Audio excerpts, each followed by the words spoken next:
Dahil kasama niya po yung ating Panginoon. It's not enough just to be where Jesus, mga kapatid. Hindi pa ba sapat na makasama si Jesus? Even from the words ni Mr. James nung nagka-travel mo, sabi niya, hindi po pera, pastor, ang pinagmumulan ng kasiyahan ng tao. Amen. O mga kapatid, at ako po'y nagpapasalamat sa kanya dahil open sa mga kapatid sa ganito. Lagi nababanggit ang Diyos talaga, ang pinakakailangan natin, mga kapatid. Amen. Praise God, kung naintindihan niya po yun, kung nasabi niya po yun, lalo-lalo na po tayong naglilingkod sa Panginoon. Kung mayroon tayong pinaka-aim ng buhay natin, hindi po itong material na bagay, hindi po itong kasikatan. Si James, sikat po yan, mga kapatid. Kapin po yan sila sa iba't ibang bansa sa Dragon Boat, mga kapatid. Pero napakasimple niya lang ngayon. Napakasimple niya lang tao. Bakit? Why? Dahil naintindihan niya ang kasikatan kumukupas, ang kasikatan nawawala.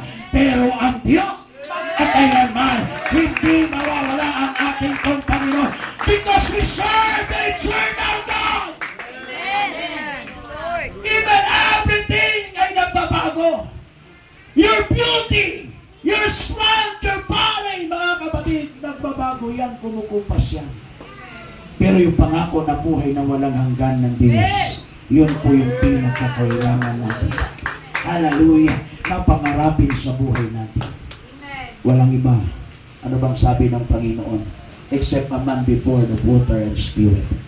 John chapter 3. Except a man be born of water and spirit, he cannot enter into the kingdom of God. This is the only way.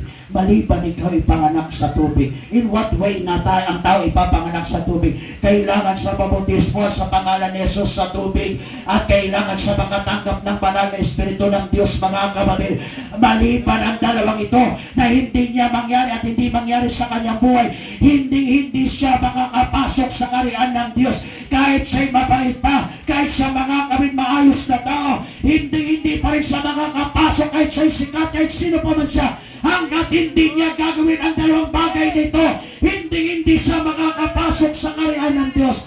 But we are so blessed, mga kapatid, dahil naiintindihan natin, praise God, na ito lang po ang nag-iisang daan. But you know, the greatest challenge is to let God change our life.